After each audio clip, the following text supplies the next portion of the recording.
하나님 말씀 함께 보겠습니다. 신약성경 282페이지 고린도전서 15장 12절에서 19절까지 말씀입니다.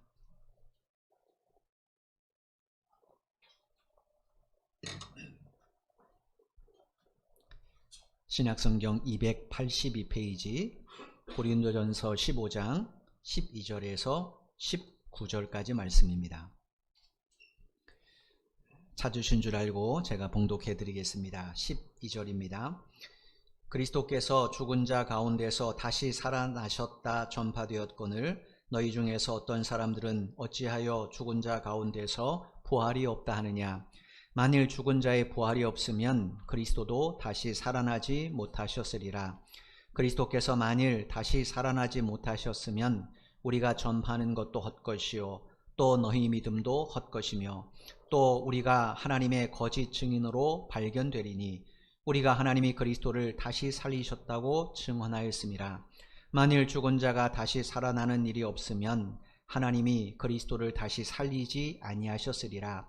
만일 죽은 자가 다시 살아나는 일이 없으면 그리스도도 다시 살아나신 일이 없었을 터이요 그리스도께서 다시 살아나신 일이 없으면 너희의 믿음도 헛되고 너희가 여전히 죄 가운데 있을 것이요 또한 그리스도 안에서 잠자는 자도 망하였으리니 만일 그리스도 안에서 우리가 바라는 것이 다만 이 세상의 삶뿐이면 모든 사람 가운데 우리가 더욱 불쌍한 자이리라.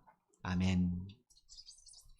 우리가 성경을 읽다 보면 어떤 특별한 내용에 대해서 집중적으로 기록한 그런 장들이 있습니다. 예를 들어서 창세기 1장 그러면 하나님께서 세상을 창조하신 내용이 아주 집중적으로 기록이 되어 있죠. 그 외의 것들은 없습니다. 또 창세기 3장 같은 경우는 인간의 타락이 집중적으로 기록이 되어 있습니다. 또 창세기 7장에는 하나님께서 물로 노아 시대 때 세상을 심판하신 내용이 기록이 되어 있죠. 이렇게 한 장에 아주 특별한 내용이 집중적으로 기록된 장들을 가리켜서 흔히 사람들이 무슨 장 이렇게 부릅니다.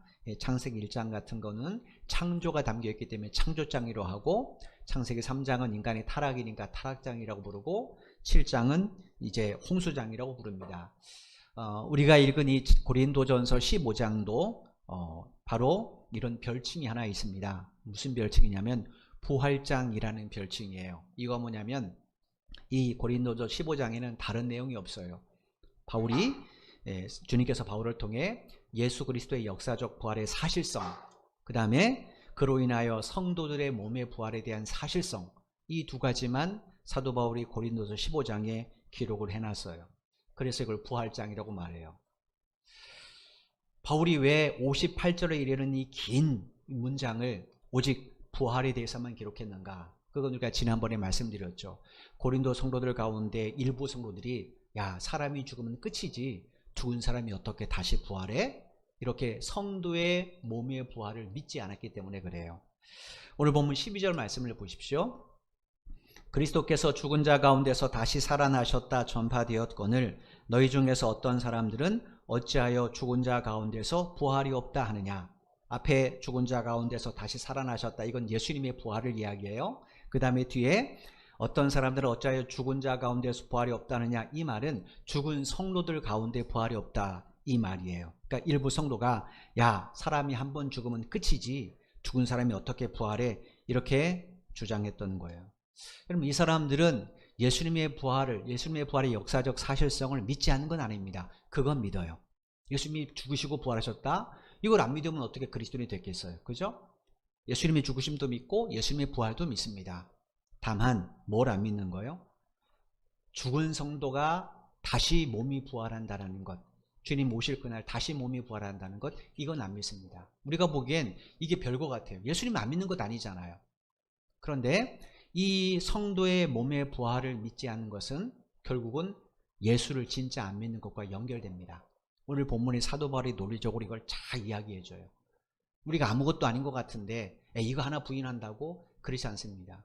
그러니까 성도의 몸의 부활을 믿는 것은 예수님을 믿는 우리 신앙에 매우 중요한 내용이에요. 이게 아무것도 아닌 것 아니에요. 분명히 이들은 예수를 믿습니다. 그런데 이건 안 믿는 게 가장 심각한 문제입니다. 여러분, 이 사람들이 왜 예수님 왜 성도의 몸의 부활을 믿지 않는가? 그건 헬라 철학의 영향 때문에 그래요.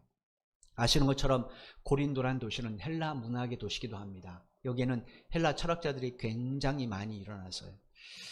그 중에 이제 영육 이원론을 주장하는 영주주의자들이 있어요. 영육 이원론이란 게 뭐냐면 영적인 것과 물질적인 것을 따로따로 분리하는 겁니다. 분리해서 영적이고 정신적인 것, 그건 선한 것.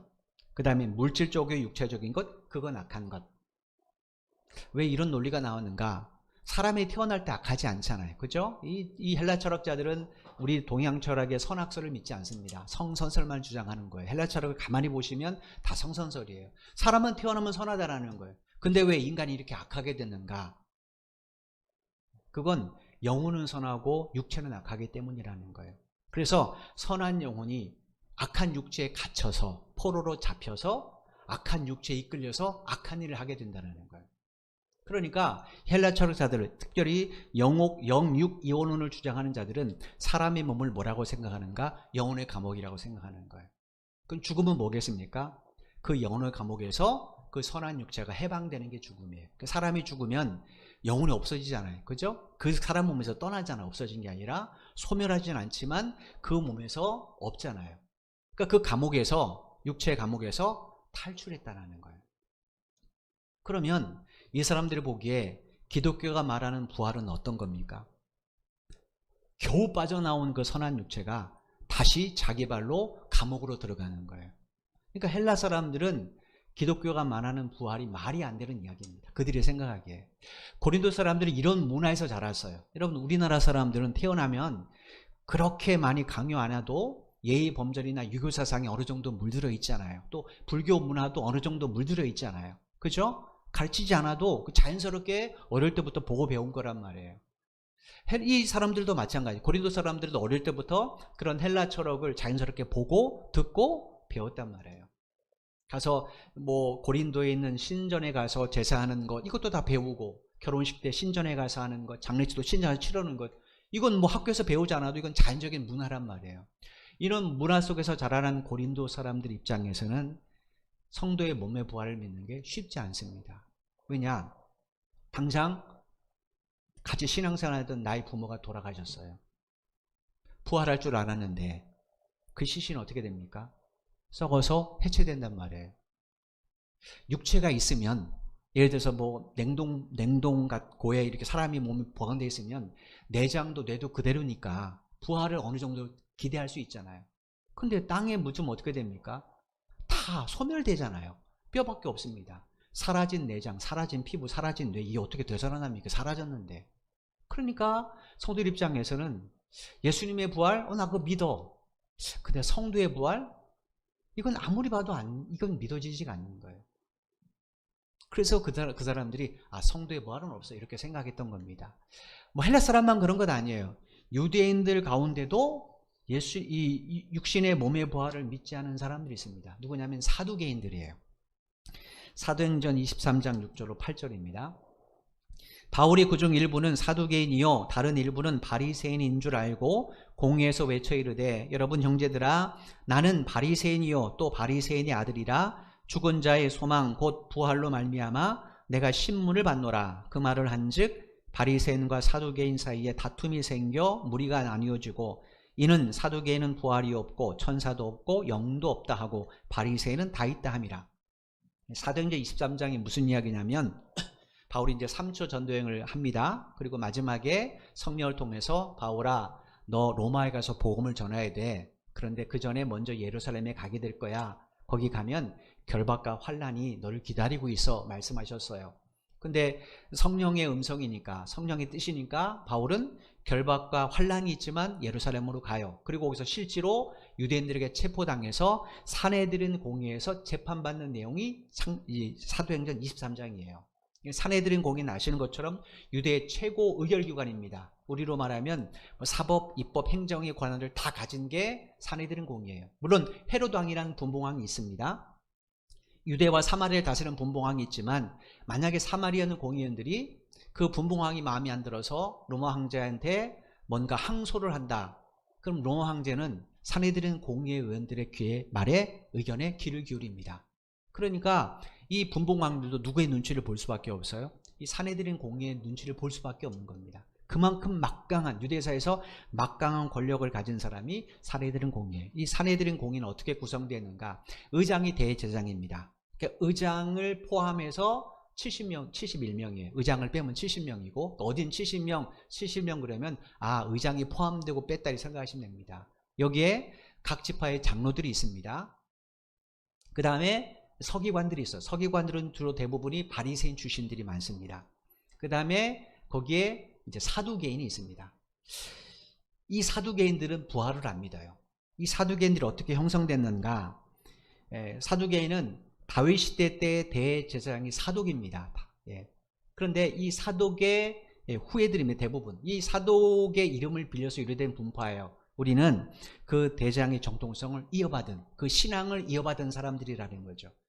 그래서 이 사람들이 주전 2세기경에, 이전에는 별로 힘이 없었습니다. 주전 2세기경에 이 사독의 후임을 자처하는 제장들이 있습니다. 혈통적으로 우리는 사독의 후손이고 대제사장의 후손들이고, 그리고 우리 신앙적으로도 그들의 후손이다 이렇게 주장하는 사람들이 점점 성전 관리의 기득권을 주장해요.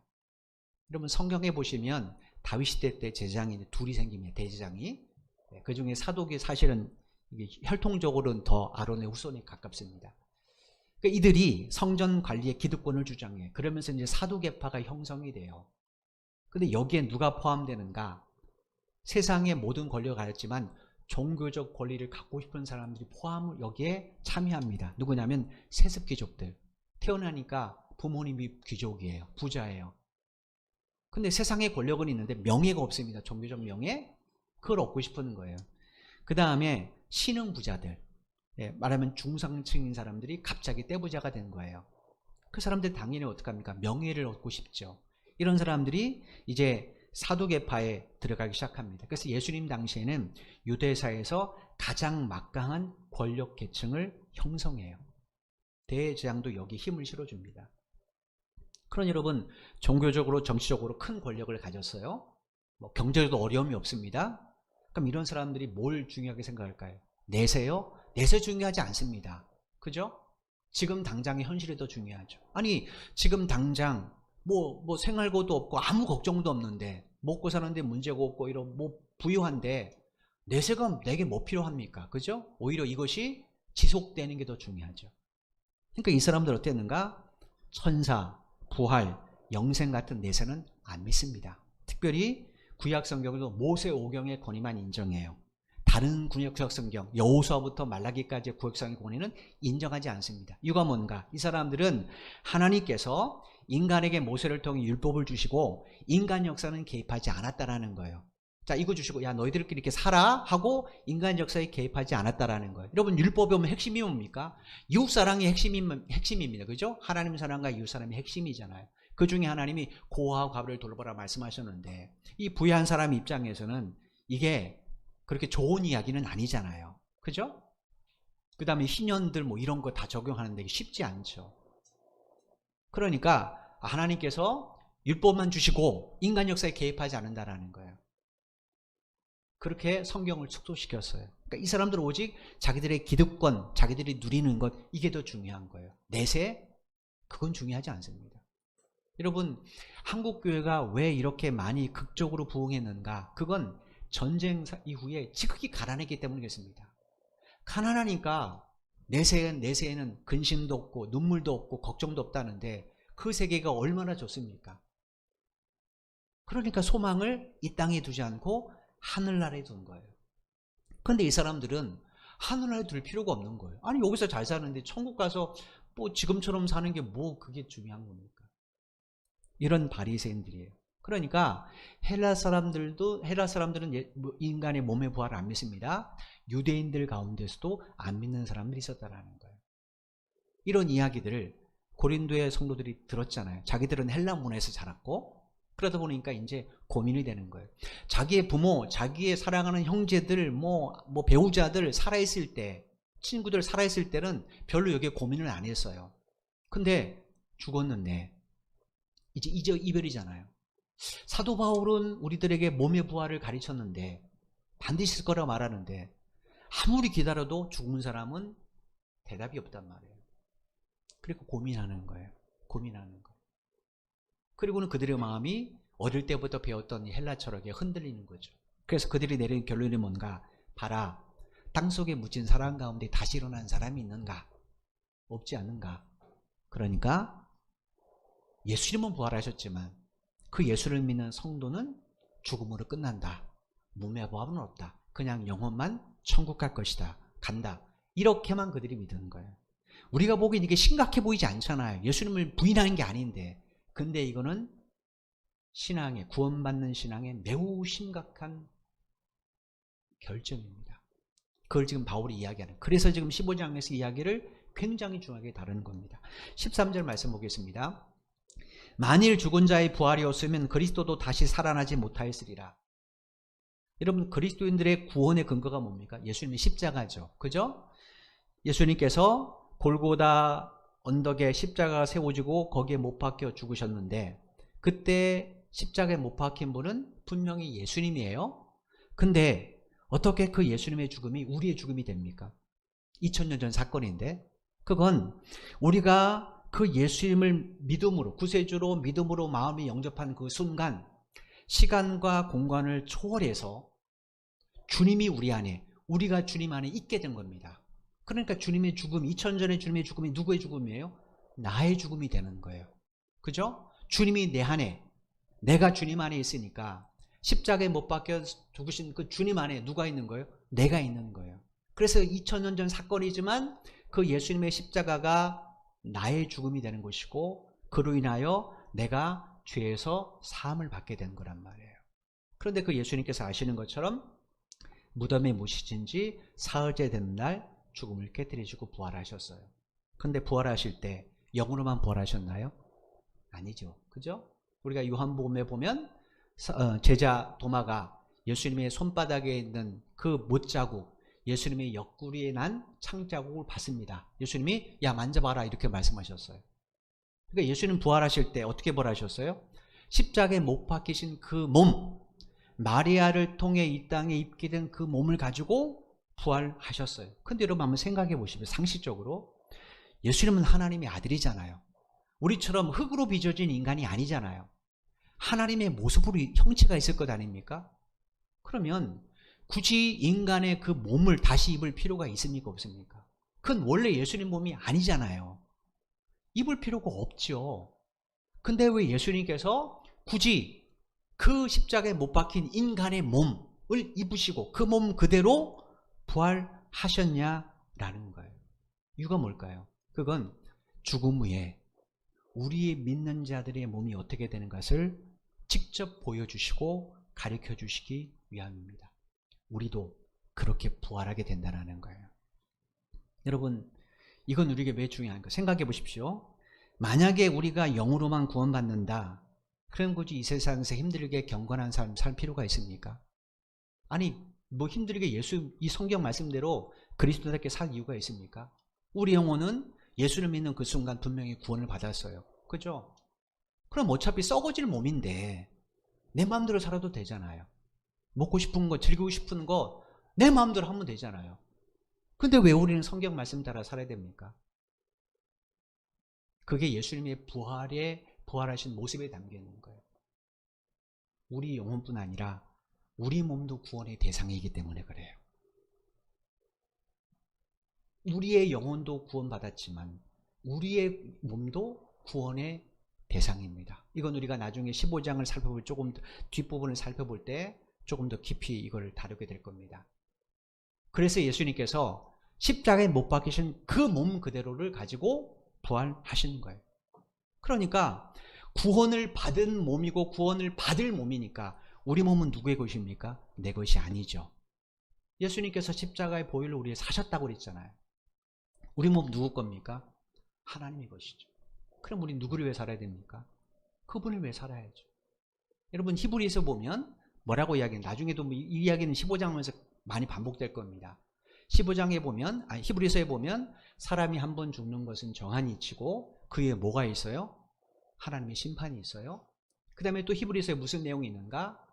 하나님께 나아간 자는 반드시 하나님이 계신 것과 그분이 상 주신이심을 믿어야 된다라고 이야기했어요. 그러니까 우리가 죽게 돼서 하나님 앞에 서게 되면 하나님은 어떤 분인가? 우리에게 상이든 혹은 심판이든 둘 중에 하나를 주시는 분이라는 거예요.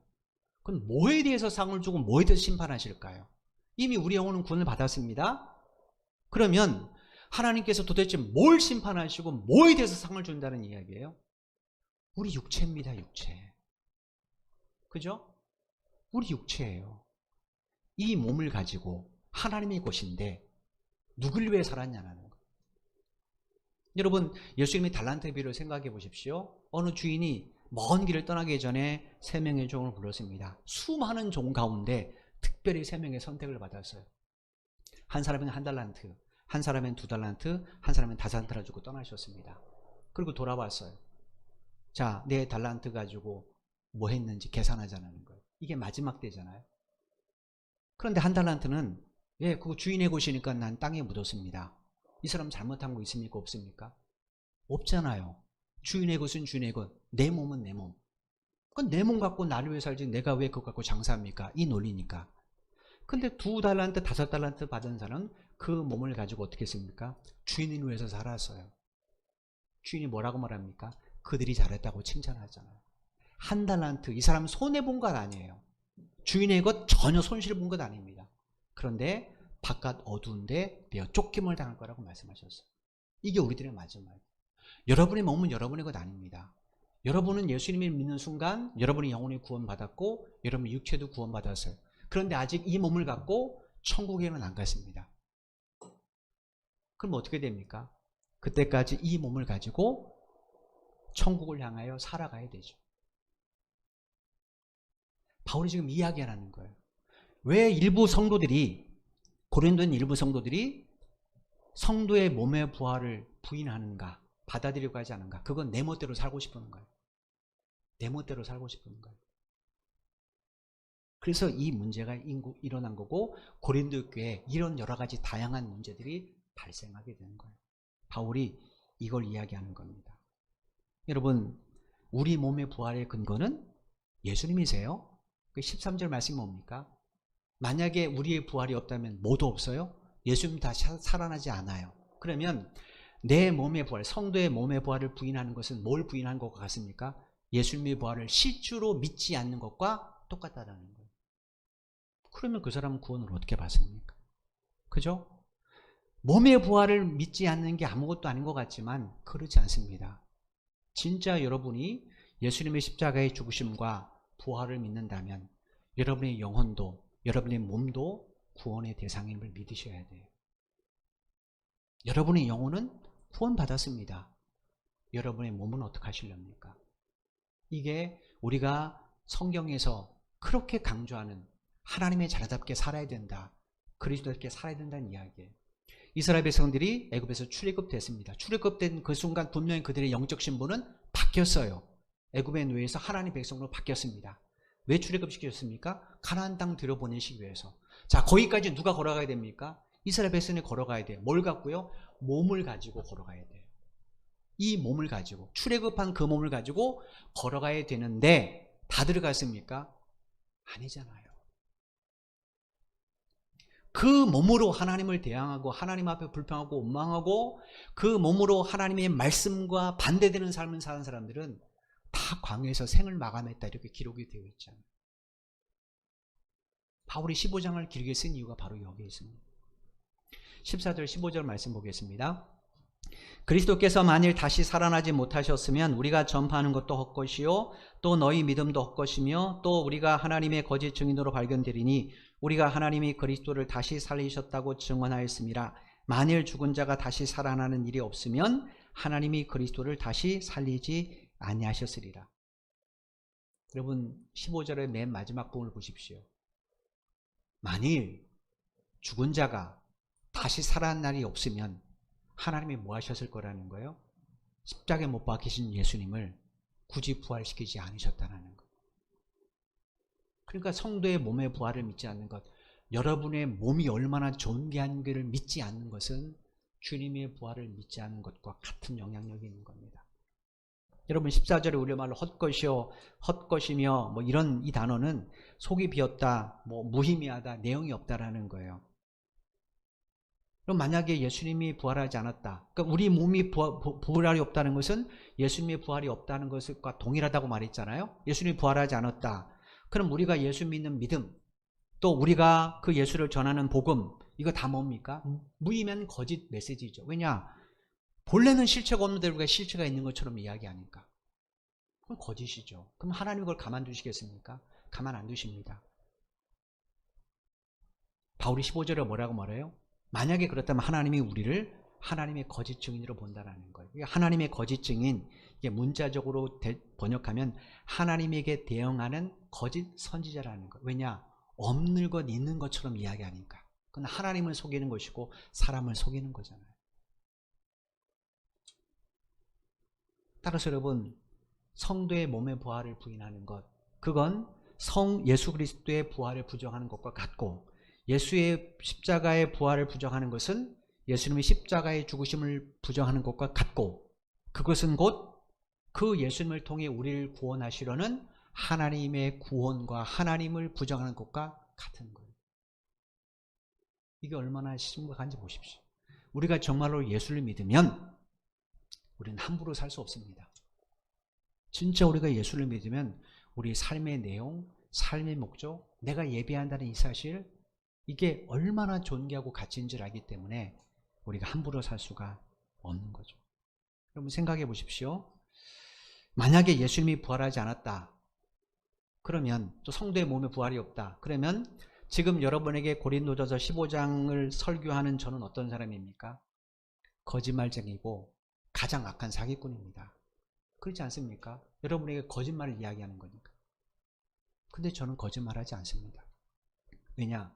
제가 24살 때 부활의 주님께서 저를 찾아와 주셔서 그때 저를 새로운 인간으로 거듭나게 하셨기 때문에 그래요. 그분 때문에 제 인생이 바뀐 겁니다. 그분 때문에 지금 제가 여기 서 있는 거예요. 여러분, 바울이 왜 이렇게 복음을 전하고 지중해 세계를 누볐습니까? 명성 얻기 위해서요? 돈 벌기 위해서요? 권력을 얻기 위해서요? 아닙니다. 자기가 만난 다메섹 도상에서 직접 자기 눈으로 확인하고 자기가 만난 그 예수님을 전하는 거예요. 바울은 거짓말한 게 아니에요. 저도 마찬가지입니다. 제가 만약에 예수님을 만나지도 않고 여러분에게 이 설교를 하고 여기서 목사로 있다면 저는 거짓말쟁이고 사기꾼입니다. 제가 그분을 생생하게 만났기 때문에 여러분에게 그 예수가 살아있다고 이야기하는 것이고 지금도 여러분도 만날 수 있다고 얘기하는 겁니다. 16절 말씀 보겠습니다. 만일 죽은 자가 다시 살아난 일이 없으면 그리스도도 다시 살아난 일이 없었을 터이요. 여러분 이 말은 13절 말씀을 그냥 반복하는 거예요. 그럼 바울이 왜 반복했을까요? 왜 13절에 말해놓고 16절에 또 반복했을까? 그건 17절에서 그 일을 이렇게 설명을 해줍니다. 17절입니다. 그리스도께서 다시 살아나신 일이 없으면 너희의 믿음도 헛되고 너희가 여전히 죄 가운데 있을 것이요. 예수님이 살아나지 않았다면 예수님의 죽음도 없는 겁니다. 그죠? 죽으시고 살아나셨는데 예수님 부활을 못 믿겠어 그러면 죽음도 못 믿는 거죠. 예수님이 죽지 않았다면 우리 죄는 그대로 여전히 있는 겁니다. 근데 여기 재밌는 일이 있어요. 14절에서도 바울이 헛되고 헛되면 이런 얘기 있잖아요. 근데 이 말은요, 이 헬라어는 이 14절에 헛되고라고 번역된 헬라어고 17절에 헛되고라고 번역된 헬라어는 다른 단어입니다. 앞에 있는 단어는 케노스라는 단어인데 이건 현재적인 의미예요. 그 17절은 마타이오스라는 단어입니다. 의미는 똑같습니다. 이건 미래적인 의미를 갖고 있습니다. 그럼 무슨 말인가?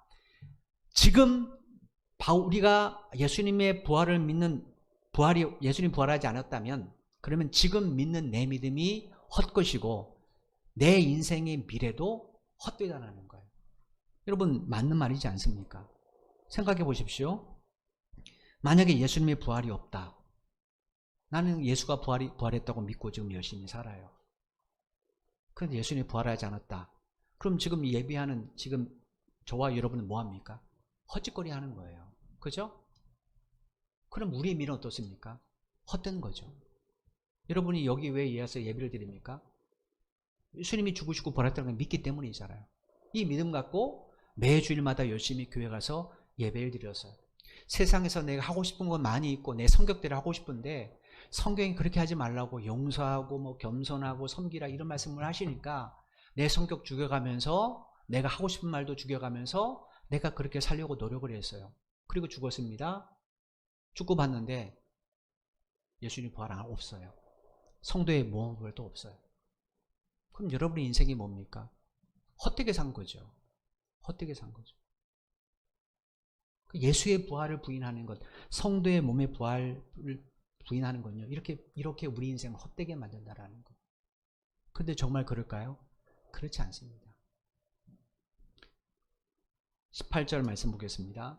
또한 그리스도 안에서 잠자는 자도 망하였으리라. 또한이라는 것은 이게 그 결과라는 뜻을 가진 헬라어입니다. 그러니까 17절과 연결해 보면 우리의 미래도 없고 우리가 여전히 죄 가운데 있다면 그 결과 도대체 우리 인생이 어떻게 되겠느냐, 어떻게 결말이 되겠느냐, 그거는 망했다라는 것.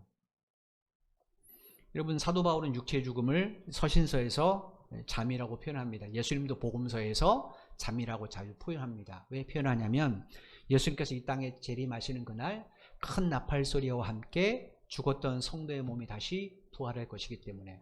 죽음은 끝이잖아요. 근데 성도의 죽음은 끝이 아닙니다. 주님이 재림하신 그날 다시 그 나팔 소리와 함께 부활할 것이니까 그건 잠자는 거가 똑같아요. 왜냐, 그날 깨우면 되니까. 그래서 바울도 주님도 성도의 죽음을 잠자는 것이다, 이렇게 표현해요. 그런데 우리에게 이런 부활이 없다. 그러면 예수 믿고 죽은 사람의 인생이 얼마나 헛된 겁니까? 그렇게 불쌍한 인생이 어디 있어요? 그래서 19절에 바울이 이렇게 말하는 거예요.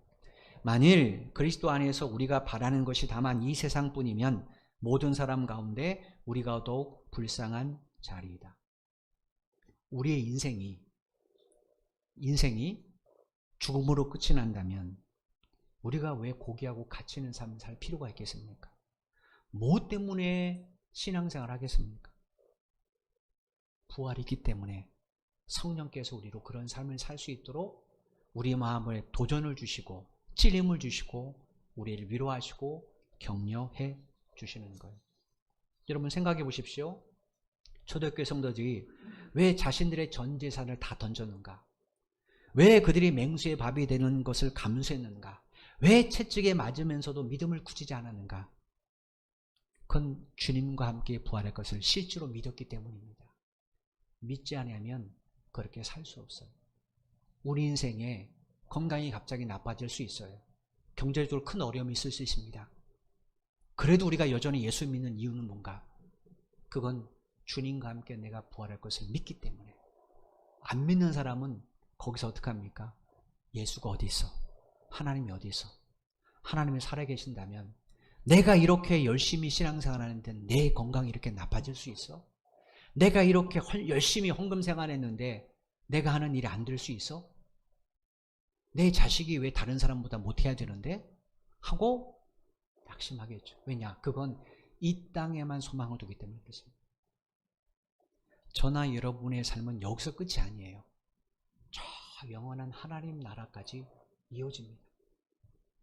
우리 몸은 그 나라에서 살 몸이에요. 그러면 이 몸을 가지고 어떻게 살아야 되겠습니까? 당연히 하나님이 기뻐하는 삶을 살아야 되죠. 바울이 지금 이야기를 하는 겁니다. 그럼 어떻게 하나님이 기뻐하는가? 고린도서 10장 31절에서 바울이 뭐라고 말해요? 먹든지 마시든지 무엇을 하든지 하나님의 영광 위하여 하라는 거예요. 하나님의 영광을 먼저 생각하라는 거예요. 내가 예를 들어서 무더운 날이 있습니다. 내 친구는 술을 마셔요. 나는 음료수가 있어요. 술 마신다고 제욕 건강 아니잖아요. 근데 그 자리에서 생각하는 거예요. 하나님이 뭘 기뻐하실까? 그래서 나는 음료를 마셨어요. 이거 뭡니까? 그 사람은 하나님이 살아계신 것과 또 내가 주님 오실 그날 내 이 육체가 썩음으로 끝나지 않고 부활할 몸을 믿기 때문에 이 몸을 더럽힐 수 없는 거예요. 우리가 세상 일을 살아가면서 얼마나 많은 선택과 결정을 해야 됩니까? 그때 우리가 먼저 기도해야 될 게 뭔가? 무엇이 하나님이 기뻐한 일인가? 내 구원받은 이 몸으로 무엇을 어떻게 해야 이 몸이 더럽히지 않을 것인가 라고 생각하는 겁니다. 여러분, 새 옷 입으셨는데 진흙탕거리 가시겠습니까? 안 가죠. 아주 값비싼 명품을 입었어요. 근데 막 진흙덩이가 있어요, 앞에. 거기 그냥 걸어가시렵니까? 만약에 신발이 아주 값비싼 명품이라면 아마 신발을 벗어들고 가실 거예요. 그죠? 그 웬만하면 돌아서 갈 겁니다. 이거 뭡니까? 내가 입은 것이 소중하기 때문에 그래요. 여러분이 지금 입으신 그 몸은 나중에 주님과 함께 영원히 살 거룩하고 존귀한 몸입니다. 그 몸을 더럽히는 일에 쓰지 마십시오. 여러분의 몸이 얼마나 존귀한가를 깨달으시고 이제부터는 가치 있는 일에, 하나님이 기뻐한 일에 여러분의 몸을 사용하십시오. 그럴 때 주님 앞에 서게 되는 그날 여러분 그 몸 때문에 큰 상급을 받게 되실 거예요. 그리고 부활의 그날 요한계시록에 기록된 것처럼 다시는 눈물이나 다시는 애곡하는 것이나 다시는 사망이 없는, 쉽게 말해서 썩음이 없는 그 몸을 입고 주님과 함께 영원히 살게 될 것입니다. 그것이 우리의 마지막이에요. 이것을 늘 기억하시고 내 몸을, 구원받은 이 몸을 어떻게 사용할 것인가 곰곰이 묵상해 보십시오. 그냥 세상에 이 육체를 위해서 좀 더 자자, 좀 더 쉬자, 좀 더 놀자 하지 마시고 주를 위해서 기도하는 자리, 예배하는 자리에 여러 몸을 들이십시오. 그러면 그 몸을 통하여, 그 몸으로 기도하는 그 내용을 통하여 누군가 힘을 얻을 것이고 또 우리의 가족들에게 하나님의 은혜가 임할 것이고 내가 사용한 그 몸을 통하여 누군가에게는 하나님의 소망이 전해지지 않겠습니까? 이것이 사도 바울을 통해 주님께서 우리에게 들려주시는 그런 내용이에요. 여러분, 그러므로 이 사실을 기억하시고 끝까지 구원받은 그리스도인의 삶을 살아가시길 바랍니다. 여러분 곁엔 부활하신 주님이 계세요. 그 주님께서 여러분의 힘이 흔들리지 않도록 반드시 곁에서 지켜주시고 돌봐주실 거예요. 이 사실을 기억하시고 어떤 환경 속에서도 주를 향한 믿음을 버리지 마시고 여러분이 하나님 앞에 드리는 내가 예배자라는 사실을 기억하시고 늘 믿음으로 믿음을 지키는 일에 최선을 다하신다면 여러분의 가정과 또 여러분의 기도하는 자녀들과 여러분이 하는 모든 일을 통하여 하나님의 놀라운 영광이 반드시 나타나게 될 것입니다. 이 믿음의 경주를 끝까지 걸어가는 여러분 모두가 되시기를 주님의 이름으로 다시 한번 축원을 드립니다. 기도드리겠습니다.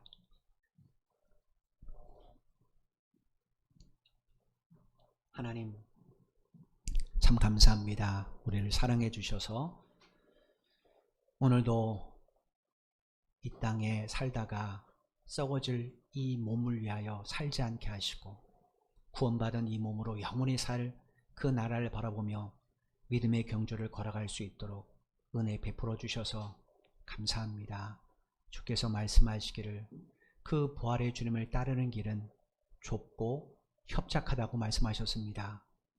나 한 사람 겨우 통과할 만한 아주 좁은 길이기 때문에 때로는 외롭고 때로는 힘들고 때로는 남들이 알아주지 않는 그런 길입니다. 그러할지라도 우린 구원받은 자입니다. 우리 영혼만 구원받은 것이 아니라 우리 육체도 구원받았고 또 완성된 구원을 향하여 나아가는 몸입니다. 예수님께서 십자가의 죽으심과 부활을 통해 우리 몸을 이렇게 거룩하고 존귀하게 회복시켜 주셨는데 이 몸을 가지고 어찌 세상의 쾌락과 육신의 정욕과 탐욕만 위해 살 수 있겠습니까? 하나님, 날마다 주의 말씀을 묵상할 때마다 우리가 어떻게 살아야 되는지를 깨닫게 도와주시고 비록 힘들고 어렵지만 주님께서 부르시는 그날까지 이 몸을 가지고 주를 위해 살 수 있도록 은혜 베풀어 주옵소서. 좀 더 편한 것보다는 주님 앞에 기도하는 일, 주님 앞에 예배하는 일, 주를 위하여 섬기는 일을 더 기뻐하고 즐거워하는 우리 모두가 되기를 간절히 소원합니다. 그래서 주님 앞에 서는 그날 악하고 게으른 종이라 책망받는 사람이 한 사람도 없도록 우리 성도를 지켜주시고 한 사람도 이 없이 잘했다, 착하고 충성된 종아, 내가 지극히 작은 일에 충성했으니 앞으로 내가 너에게 더 많은 것을 맡길 것이다. 이제 내 잔치에 참여하라. 라는 하나님의 상급과 칭찬을 받는 우리 모든 성도들이 되도록 은혜 베풀어 주옵소서.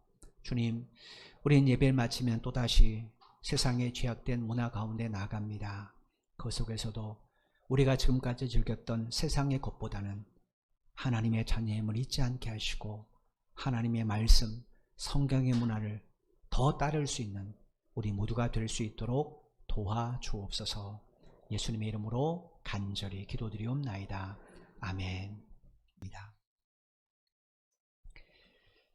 이제는 교회의 머리가 되신 우리 주 예수 그리스도의 크신 은혜와 독생자 예수 그리스도를 십자가에 내어 주시기까지를 사랑하신 아버지 하나님의 만극하신 사랑하심과 우리 속에 내주하셔서 감화, 감동, 교통 충만케 하시는 성령의 역사하심이 오늘 말씀을 마음에 깊이 새기며 구원받은 이 몸을 가지고 주께서 기뻐한 일을 행하기를 원하는 사랑하는 모든 믿음의 형제 자매들의 발걸음 위에와 저들의 가정과 저들의 직장과 사업 위에 이 나라 이 민족과 우리 선교제일교회 위에 지금부터 영원토록 함께 하시기를 간절히 축원하옵나이다.